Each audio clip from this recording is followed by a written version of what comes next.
Hello बच्चों, biochem with विशाल में आपका स्वागत है।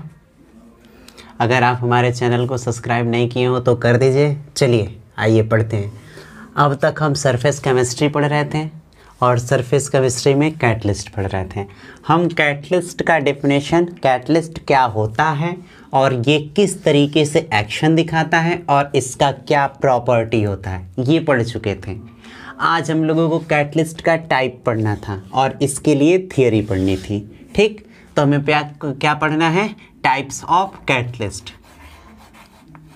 टाइप्स ऑफ कैटलिस्ट, ठीक। और कैटलिस्ट कई तरीके के होते हैं, कई बेसिस पे होते हैं। तो पहला कौन सा बेसिस पढ़ेंगे हम लोग? On the basis of nature.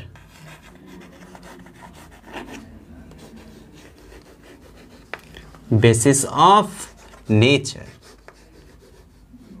Nature यानी प्रकृति के बेसिस पे।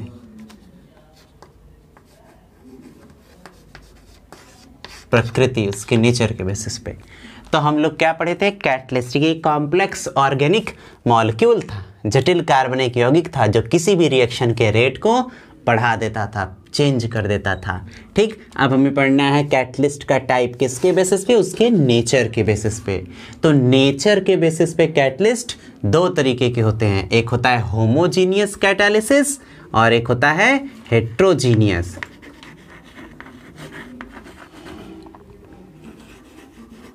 होमोजीनियस कैटालिसिस,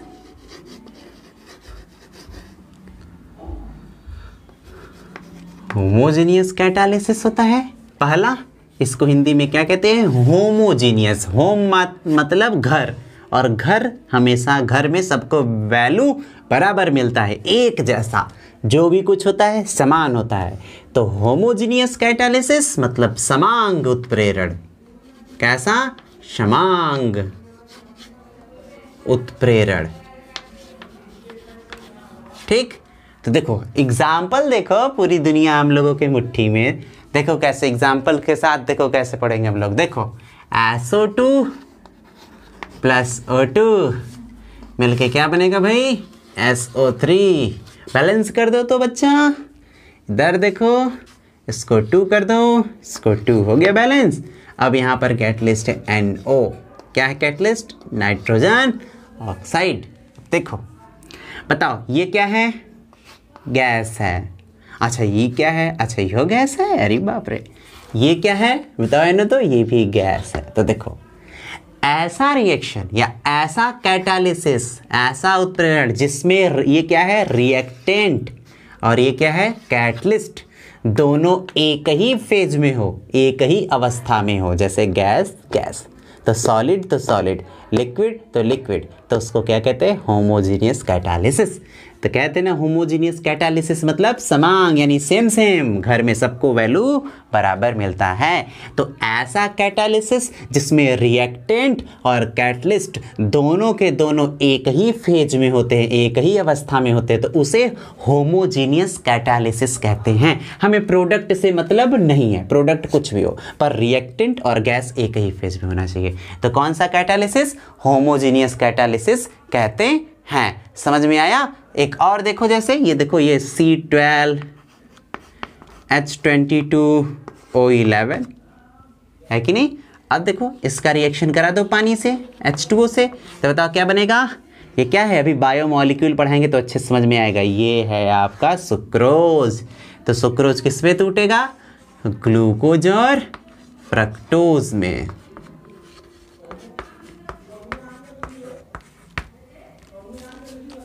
अब देखो कैसे कह रहे हैं हम। क्या कह रहे थे कि ये सुक्रोज है। सुक्रोज क्या होता है सब पढ़ेंगे। सुक्रोज ये शुगर को कहते हैं, जो चीनी होता है ना गन्ने में, शुगर कैन में, वो सुक्रोज है।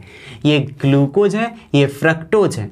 तो ग्लूकोज और फ्रक्टोज दोनों का फॉर्मूला सेम होता है, पर इसमें फंक्शनल ग्रुप क्या होता है? ग्लूकोज में एल्डिहाइड होता है और फ्रक्टोज में कीटोन होता है, जो आपको आगे बताया जाएगा।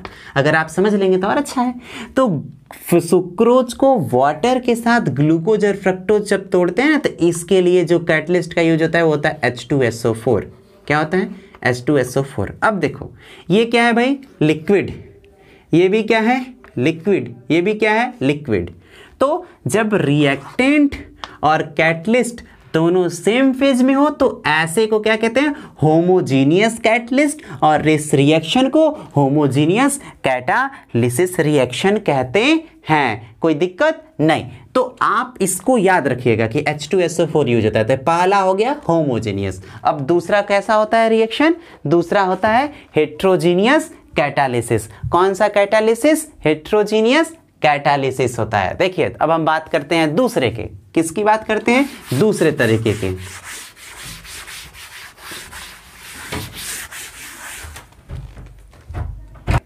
देखिए दूसरा कौन सा टाइप है नेचर के बेसिस पे, हेट्रोजीनियस।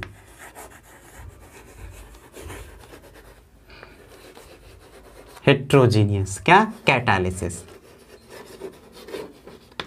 इसको हिंदी में क्या कहते हैं, विषमांग उत्प्रेरण। कौन सा, विषमांग, विषमांग उत्प्रेरण।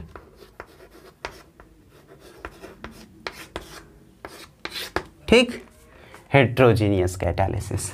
अब इसको भी हम एग्जाम्पल से पल भर में क्या करेंगे, समझ लेंगे। जैसे देखिए इधर देखिए, हाइड्रोजन किससे मिला भाई, ऑक्सीजन, क्या बना दिया, वाटर,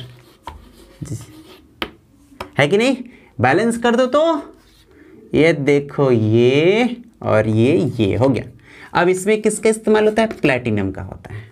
ठीक, ये क्या है भाई, गैस, ये क्या है भाई, गैस, ये क्या है भाई, सॉलिड। अब बताओ तो, देखो ऐसा कैटालिसिस जिसमें रिएक्टेंट और कैटलिस्ट दोनों अलग अलग फेज में होते हैं, अलग अलग कंडीशन में होते हैं, तो उसको हेट्रोजीनियस कैटलिस्ट और इस रिएक्शन को हेट्रोजीनियस कैटालिसिस रिएक्शन कहते हैं। क्लियर है ना कि देखो ये गैस और ये क्या है, सॉलिड, तो अलग अलग कंडीशन में है, तो इसलिए तो ये याद रखेगा कि हाइड्रोजन और ऑक्सीजन को मिलाने पे वाटर बनता है, कौन सा कैटलिस्ट यूज होता है, प्लैटिनम। तो ये हेट्रोजीनियस कैटालिसिस है। दूसरा देखना चाहोगे तो दूसरा भी देख लो, N2 3H2, याद करो, देखो 11th में इक्विलिब्रियम में पढ़ करके हम लोग आए हैं, 2NH3। ठीक, नाइट्रोजन हाइड्रोजन आपस में मिलाने पर क्या बनता है, अमोनिया, और यहाँ पर क्या होता है, आयरन, फिर MO, दोनों यूज होता है। देखो तो ये गैस गैस सॉलिड, तो देखो तो ऐसा रिएक्शन जिसमें कैटलिस्ट और रिएक्टेंट अलग अलग फेज में होता है तो उसको हेट्रोजीनियस कैटालिसिस कहते हैं। समझ में आ गया। तो ये था किसके बेसिस पे, नेचर के बेसिस पे। किसके बेसिस पे, नेचर के बेसिस पे। दो तरीके के, होमोजीनियस और हेट्रोजीनियस। होमोजीनियस में रिएक्टेंट कैटलिस्ट सेम फेज में, हेट्रोजीनियस में रिएक्टेंट कैटलिस्ट अलग अलग फेज में। ठीक, तो अब हम कैटलिस्ट का टाइप पढ़ेंगे किसके बेसिस पे, उसके एक्शन के बेसिस पे। देखो टाइप्स ऑफ कैटलिस्ट।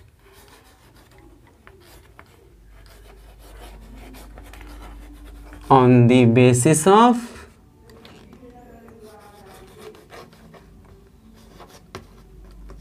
action, है ना। एक्शन के बेसिस पे कैटलिस्ट का क्या पढ़ेंगे हम, टाइप पढ़ेंगे। तो एक्शन के बेसिस पे कैटलिस्ट कितने तरीके के होते हैं भाई, एक्शन के बेसिस पे कैटलिस्ट दो तरीके के होते हैं। कितने तरीके के होते हैं, दो तरीके का। पहला एक होता है पॉजिटिव कैटलिस्ट,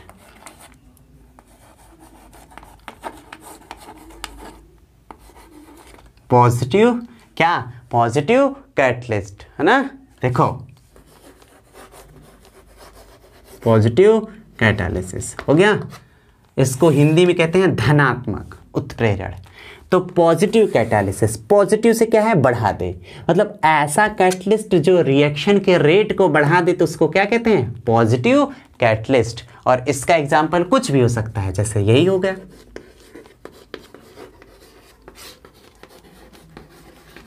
प्लेटिनम, ये भी है,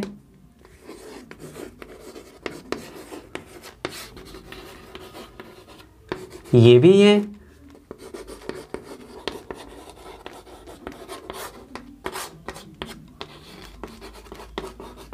ये भी है। देखो क्या कह रहे हैं, पॉजिटिव कैटलिस्ट, ऐसे कैटलिस्ट अब यहाँ नेचर नहीं देखना है। ऐसे कैटलिस्ट जो रिएक्शन के रेट को, अभिक्रिया की दर को बढ़ा देते हैं तो उसे क्या कहते हैं? Positive catalyst. और इस रिएक्शन को पॉजिटिव कैटालिसिस। कोई दिक्कत नहीं, तो ये होता है पॉजिटिव कैटालिसिस। अब दूसरा देखो, दूसरा क्या है? Negative catalysis. कौन सा भाई? Negative catalysis. देखो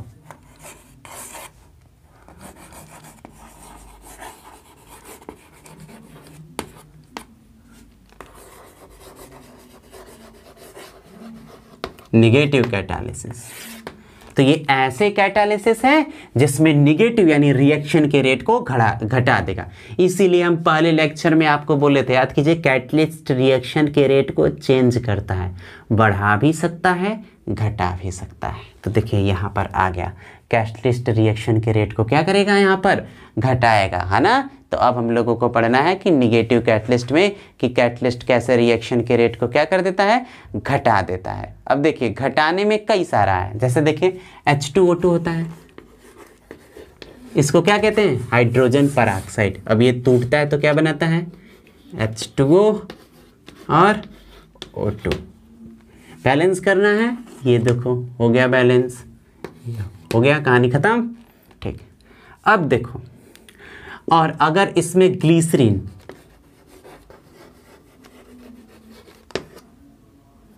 क्या चीज? ग्लिसरीन, है ना। जब हाइड्रोजन पराक्साइड टूट रहा है, अगर उसमें ग्लिसरीन डाल देंगे ना, तो इसके टूट करके इन दोनों का बनना क्या हो जाएगा? कम हो जाएगा। तो बताओ, ये कैटलिस्ट इसके रेट को क्या कर दिया? घटा दिया ना, इसलिए इसको क्या कहते हैं? Negative catalysis. यानी ऐसे कैटलिस्ट जो किसी भी रिएक्शन के रेट को कम कर दें तो उसे निगेटिव कैटलिस्ट कहते हैं, और इसको क्या कहते हैं? निगेटिव कैटालिसिस कहते हैं। कोई दिक्कत? आपको कोई समस्या नहीं ना है? इसी तरीके से होता है। ठीक, अब उसी तरीके से हाइड्रोजन का ऑक्सीजन से जब जुड़ता है तो क्या बनाता है? H2O। लेकिन अगर इसी पे प्लैटिनम की जगह आर्सेनिक को यूज कर दिया जाए ना, तो आर्सेनिक क्या किसका काम करता है? निगेटिव कैटलिस्ट का। क्यों? क्योंकि इन दोनों को मिल करके इसके बनने की स्पीड को क्या करता है? घटा देता है। तो ऐसा कैटलिस्ट को क्या कहते हैं? जो रिएक्शन के रेट को घटा देता है उसे निगेटिव कैटलिस्ट कहते हैं। तो ये किसके बेस था? आप हम दो तरीके नेचर के बेसिस पे पढ़े हैं, उसके एक्शन के बेसिस पे पढ़े हैं। अब देखो, एक स्पेशल केस होता है जिसको हम क्या कहते हैं? Auto catalyst. क्या कहते हैं भाई? Auto catalyst. देखो क्या होता है भाई? ऑटो कैटलिस्ट,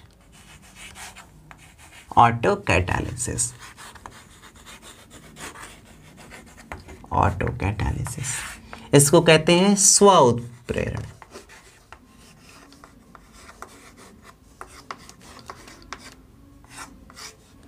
ऑटो मतलब खुद से, कैटालिसिस यानी बढ़ा दे। यानी ये ऐसा कैटालिसिस होगा जिसमें रिएक्टेंट या प्रोडक्ट दोनों में से कोई खुद से ही रिएक्शन के रेट को क्या करेगा? रिएक्शन के रेट को बढ़ा देगा। जैसे देखिए, मान लीजिए, देखिए ये C2O4H2 ये ऑक्जेलिक अम्ल है, इसका रिएक्शन कराते हैं KMnO4 और H2SO4 से, है कि नहीं? क्या है? C2H4O2 ये है ऑक्जेलिक एसिड, है ना। तो क्या बनेगा भाई? MnSO4 CO2 MnSO4 CO2 और क्या बन सकता है? और क्या बन सकता है? ऐसा कि K है तो K2SO4 और H2O, इतनी चीजें देख लो। तो क्या कह रहे हैं? इसको क्या कहते हैं? Oxalic acid. ऑक्जेलिक एसिड का फॉर्मूला देखिए ऐसे होता है, हम आप लोगों को आसानी से समझ ले इसलिए ऐसा कर दिए हैं। ये है ऑक्जेलिक एसिड। क्या है? Oxalic acid. ठीक, अब देखिए, जब ऑक्जेलिक एसिड, ये क्या है, पोटेशियम परमैंगनेट, लाल दवा कहते हैं इसको। जब ऑक्जेलिक एसिड पोटेशियम परमैंगनेट और सल्फ्यूरिक एसिड से रिएक्ट करता है तो मैग्नीज सल्फेट, वाटर, CO2 और पोटेशियम सल्फेट, इसका फॉर्मेशन होता है। ठीक, किसका फॉर्मेशन होता है, इसका। इसको बैलेंस करना चाहे तो बैलेंस कर दीजिए, तो MnSO4 है इस तरीके से, तो ये 5 2 3 इस तरीके से, तो CO2 आपका 10 हो जाएगा और पोटेशियम कहाँ गया, 2 सही है। Mn कहाँ गया, Mn भी ये 2 हो जाएगा। ठीक, ये भी सही है। अब क्या बचता है आपका, हाइड्रोजन बचता है, तो 5 2 जा 10 और 6 16 हो जाएगा, तो यहाँ पर क्या हो जाएगा, 8 हो गया बैलेंस। देखिए अब क्या कह रहे हैं कि इस रिएक्शन में, देखिए ये रिएक्शन जब इन तीनों को मिलाते हैं ये बनता है तो शुरू में काफ़ी स्लो होता है, लेकिन कुछ समय के बाद रिएक्शन की स्पीड बहुत ही ज़्यादा बढ़ जाती है। क्यों? क्योंकि इस रिएक्शन में बनने वाला मैग्नीज सल्फेट ये खुद इस रिएक्शन के लिए कैटलिस्ट का काम कर देता है, जिससे रिएक्शन की स्पीड बढ़ जाती है। तो ऑटो कैटलिस्ट किसको कहते हैं, ऐसा जब किसी रिएक्शन में बनने वाला कोई प्रोडक्ट, क्या, जब किसी रिएक्शन में बनने वाला प्रोडक्ट ही उस रिएक्शन के लिए कैटलिस्ट का काम करे तो उसे ऑटो कैटलिस्ट, और इस रिएक्शन को ऑटो कैटालिसिस कहते हैं। समझ में आ गया? यानी किसी रिएक्शन में बनने वाला प्रोडक्ट ही कैटलिस्ट का काम कर जाएगा तो इसको ऑटो कैटलिस्ट कहते हैं। ठीक, एक होता है प्रोमोटर। क्या होता है, प्रमोटर। ये छोटी छोटी चीजें हैं जो आपसे एग्जाम में पूछी जाती हैं। प्रमोटर को हिंदी में वर्धक कहते हैं, और इसको भी आप एग्जाम्पल से समझ जाएंगे। जैसे देखिए N2 + 3H2 2NH3। अब यहां पर क्या होता है, Fe, फिर MO, है कि नहीं? इसी तरीके से होता है। हाँ देखिए, अब इसमें हम क्या कह रहे हैं, देखिए ये देखिए, यहाँ ध्यान से देखिए। अब यहाँ पर आयरन क्या है, कैटलिस्ट, जो इन दोनों को मिला करके इसको बढ़ा देगा। लेकिन एमओ अब क्या है, वो एमओ कैटलिस्ट नहीं है, ये मॉलिब्डिडेनम कैटलिस्ट नहीं है, बल्कि मॉलिब्डिडेनम ये प्रमोटर है। अब प्रमोटर कहते किसको है, तब प्रमोटर ये ऐसे पदार्थ होते हैं जो कैटलिस्ट के पावर को या स्पीड को बढ़ा देते हैं, फिर कैटलिस्ट रिएक्शन के स्पीड को बढ़ा देता है। अंदर समझ में आ रहा है? प्रमोटर क्या है, प्रमोटर ऐसे सब्सटेंस हैं, ऐसे पदार्थ हैं जो कि कैटलिस्ट के पावर को बढ़ाते हैं, फिर कैटलिस्ट रिएक्शन के रेट को बढ़ा देता है। यानी देखो, कैटलिस्ट क्या करता था आज तक, कैटलिस्ट आज तक रिएक्शन के रेट को जाकर बढ़ा देता था, पर प्रमोटर पहले कैटलिस्ट को बढ़ाएगा फिर कैटलिस्ट, यानी प्रमोटर खुद रिएक्शन में पार्टिसिपेट नहीं करने वाला है। हमारी बात समझ में आई? तो ये था। ठीक, ये तीन चीजें IIT, नीट और BHU तीनों जगह पूछे गए हैं। ये तीन रिएक्शन बहुत इंपॉर्टेंट है, हम लिख रहे हैं। देखिए, सल्फ्यूरिक एसिड का फॉर्मेशन आप क्लास 12th में ही आगे पढ़ेंगे। क्या कह रहे हैं, सल्फ्यूरिक एसिड का फॉर्मेशन क्लास 12th में ही आगे पढ़ेंगे, तो उसके लिए जो कैटलिस्ट होता है वो पूछा जाता है। पहले ये याद रखिएगा, क्या होता है कि कोई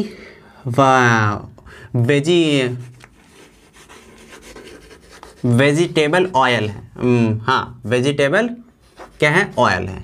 ठीक, कौन सा ऑयल है, वेजिटेबल ऑयल है। अब वेजिटेबल ऑयल को अगर आपको किस में बदलना है, घी में, किस में, वेजिटेबल घी में, तो जब वेजिटेबल ऑयल को आपको घी में बनाना है तो इसका रिडक्शन कराते हैं। क्या रिडक्शन कराते हैं, इसका रिडक्शन कराते हैं, और ये किस में बदल जाता है, घी में बदल दे जाता है, घी में बदल जाता है। तो इसके लिए निकेल का यूज होता है। देखिए ये इंपॉर्टेंट है। पहला क्या आपसे क्वेश्चन किया जाएगा कि जब वेजिटेबल ऑयल का रिडक्शन करा करके घी, जैसे अरे यही सब्जी तेल निकलता नहीं, सोयाबीन, सूर्यमुखी सबका तेल जो निकलता है तो उसको घी में जम जाता है ना ठंडिया में, तो वही चीज़ें बता रहा है कि वेजिटेबल ऑयल जब रिडक्शन करता है तो किस में बदलता है, घी में। तो वेजिटेबल ऑयल का रिडक्शन कराने के लिए हाई पैमाने पर फैक्ट्री में किसका यूज करते हैं, निकेल का यूज करते हैं। कोई समस्या नहीं ना। अब देखिए एक और प्रोसेस होता है lead chamber process. Lead chamber, इस प्रोसेस से H2SO4 बनाया जाता है। तो इसमें कैटलिस्ट के तौर पे SO2 और O2 को SO3 में बदलने के लिए किसका इस्तेमाल होता है? NO। अभी आप पीछे पढ़े थे तो ये इंपॉर्टेंट बहुत ज़्यादा ये पूछा गया है कि लेड चैम्बर प्रोसेस में कौन सा रिएक्टेंट या कौन सा रिएजेंट कैटलिस्ट के तौर पे इस्तेमाल होता है? तो NO, याद रखिएगा। और दूसरा होता है कॉन्टैक्ट प्रोसेस। कौन सा? Contact process. तो इसमें SO2 को O2 से रिएक्ट करके SO3 बनाने के लिए इसमें V2O5 वेनेडियम पेंटाक्साइड यूज होता है। ये आना चाहिए कि ऑयल को घी में बदलने के लिए निकेल, लेड चैम्बर में NO और कॉन्टैक्ट में V2O5। ये तीनों आप याद रखे रहिएगा। अब देखिए इतना पढ़ने के बाद ऑलमोस्ट कैटलिस्ट कंप्लीट हो गया, लेकिन हमें कैटलिस्ट किस तरीके से वर्क करता है उसके लिए दो थियरी दी गई है, intermediate compound theory, adsorption theory. अब उन दोनों थियरी के बारे में हम पढ़ेंगे। देखिए पहले थियरी पढ़ते हैं।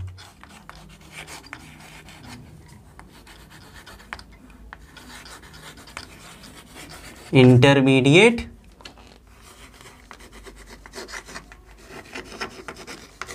कंपाउंड थियरी, इसको हिंदी में कहते हैं इंटरमीडिएट कंपाउंड थियरी, माध्यमिक यौगिक का सिद्धांत। क्या कहते हैं? माध्यमिक यौगिक का सिद्धांत। देखिए अब ए और बी को आपस में मिल करके क्या बनाना है? AB बनाना है। तो पहले ये इस तरीके से नहीं होता। सबसे पहले क्या होता है? A किसी C से जुड़ता है और क्या बनाता है? AC। अब दोबारा AC B से जुड़ता है और क्या बनाता है? AB और C अलग हो जाता है।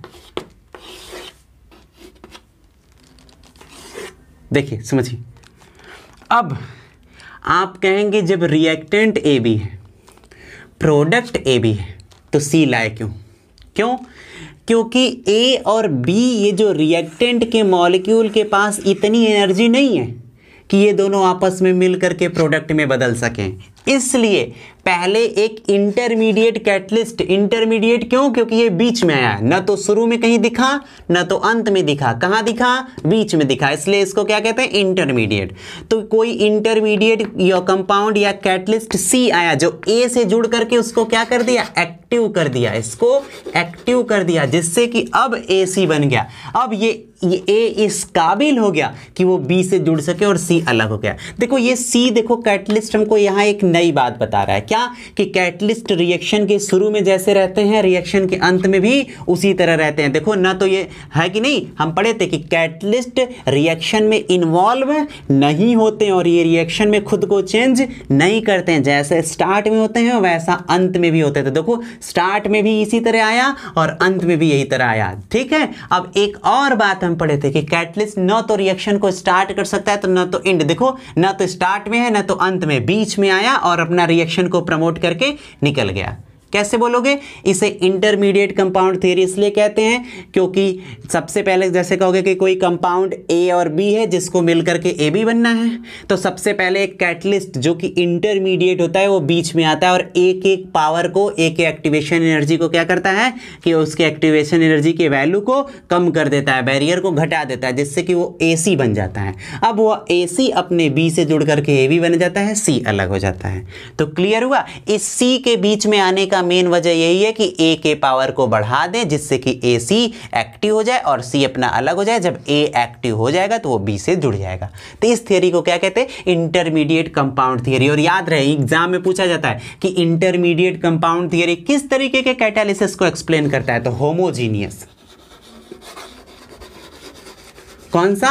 होमोजीनियस कैटालिसिस को एक्सप्लेन करता है। हर हाल में याद रखिएगा क्योंकि इसमें A C B सब का नेचर क्या है? सेम है। तो ये होमोजीनियस कैटालिसिस को एक्सप्लेन करता है। ये थी पहली थियरी। क्लियर? अब दूसरा है कौन सा? दूसरा है एडजॉर्प्शन थियरी। कौन सी थियरी? Adsorption theory. देखिए दूसरा,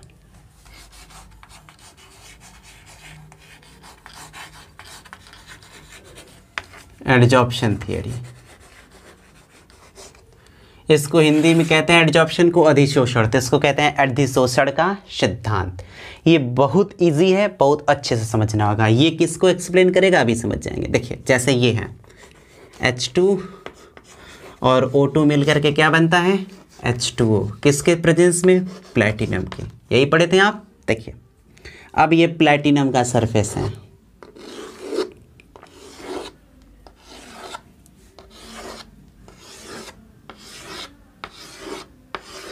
क्या है ये प्लैटिनम का सरफेस है, ये प्लैटिनम की सतह है। ठीक, सबसे पहले H2 के मॉलिक्यूल, किसके मॉलिक्यूल, H2 के, और O2 के मॉलिक्यूल, किसके भाई, O2 के। ठीक, इस तरीके से इस सरफेस के पास आएंगे, क्या आएंगे, पास आएंगे। देखते रहिए।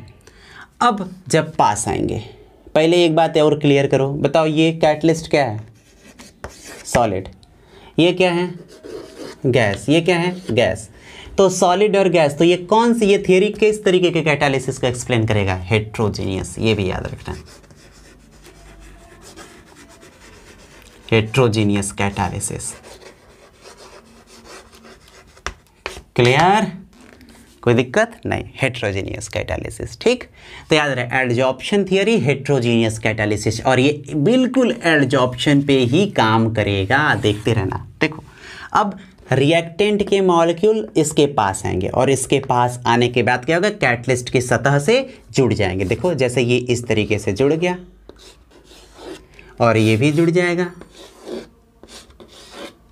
जुड़ गए दोनों। ये कौन है, हाइड्रोजन, ये कौन है, ऑक्सीजन। अब इस तरह जुड़ गए। देखो अब सरफेस के अंदर नहीं घुस रहे हैं, बल्कि उसी सरफेस से जुड़े हैं, इसलिए इसको क्या कह रहे हैं, एडजॉर्प्शन। क्योंकि एडजॉर्प्शन में पढ़ रहे थे कि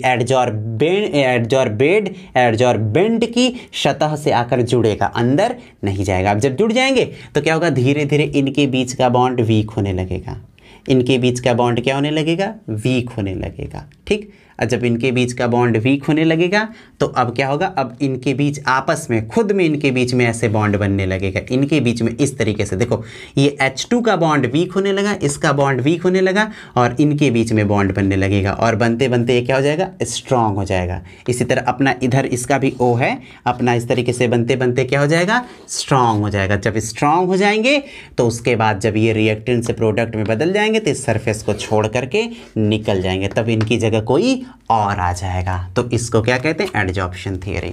मतलब कैसे कहोगे, एडजॉर्प्शन थियरी ऐसी थियरी है जो कि हेट्रोजीनियस कैटालिसिस को एक्सप्लेन करते हैं। इसमें रिएक्टेंट मॉलिक्यूल कैटलिस्ट के सरफेस से आकर के जुड़ते हैं, जिनसे कि रिएक्टेंट के मॉलिक्यूल के बीच का बॉन्ड वीक होने लगता है और वो टूट जाता है, और रिएक्टेंट्स तब अलग अलग आपस में जुड़ करके प्रोडक्ट में जब बदल जाते हैं तो सरफेस को छोड़ करके चले जाते हैं। अब वहाँ पर कोई दूसरा आता है, और इसी को और ईजी लैंग्वेज में आपको समझना है तो हम समझाते हैं। देखिए कैसे, एकदम सीधा सीधा।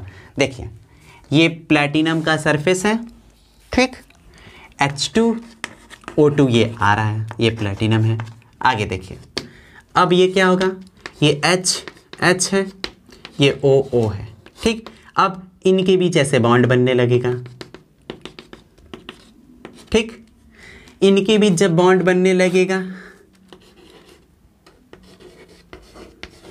तो ये बॉन्ड बनते बनते स्ट्रांग हो जाएगा, और इनके बीच का बॉन्ड वीक हो जाएगा। ठीक, अब वीक हो जाएगा तो आगे चल करके क्या होगा, ये डायरेक्ट अब जुड़ जाएंगे, इनके बीच का बॉन्ड खत्म हो जाएगा। ठीक, अब इनके बीच में बॉन्ड बनने लगेगा। ठीक, इनके बीच में, तो इनके बीच का बॉन्ड अब स्ट्रांग होगा, अब ये बॉन्ड वीक होने लगेगा, है कि नहीं। अब आगे चल करके ये इतना स्ट्रांग हो जाएगा कि आगे चल करके H और O जुड़ के एक हो जाएंगे, और यहाँ से बॉन्ड क्या होगा, टूट जाएगा, तो ये प्रोडक्ट में बदल करके निकल जाएंगे। अब ये सरफेस क्या हो गया, फिर से देखो उसी के जैसा फ्री हो गया, अब फिर से कोई दूसरा आएगा।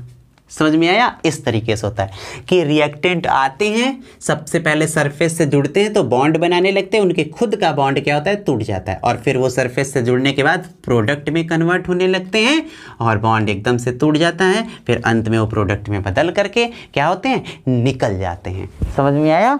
तो इस तरीके से हम लोगों का कैटलिस्ट पूरा हो गया। अब हम लोगों को नेक्स्ट वीडियो में किसके बारे में पढ़ना है, एंजाइम के बारे में पढ़ना है। तो प्लीज़ आप लोग हमारे साथ जुड़े रहिए बायोकेम विद विशाल के साथ, और हमारे चैनल को सब्सक्राइब करना ना भूलें, जिससे हम और आप लोगों के लिए अच्छे से अच्छा वीडियो ला सके। हम आप लोगों के लिए यदि इतना मेहनत करते हैं तो आप लोग प्लीज़ चैनल को तो सब्सक्राइब कर ही सकते हैं, और लाइक भी कमेंट ज़रूर कर दिया कीजिए, और हाँ, बेल आइकन को दबाना ना भूलें कि जिससे कि हम जब जब वीडियो डालें आपको पता चलता रहे, खुद भी पढ़ें और अपने दोस्तों को भी पढ़ाएं। तो मिलते हैं नेक्स्ट वीडियो में एंजाइम के साथ, तब तक के लिए टाटा बाय बाय।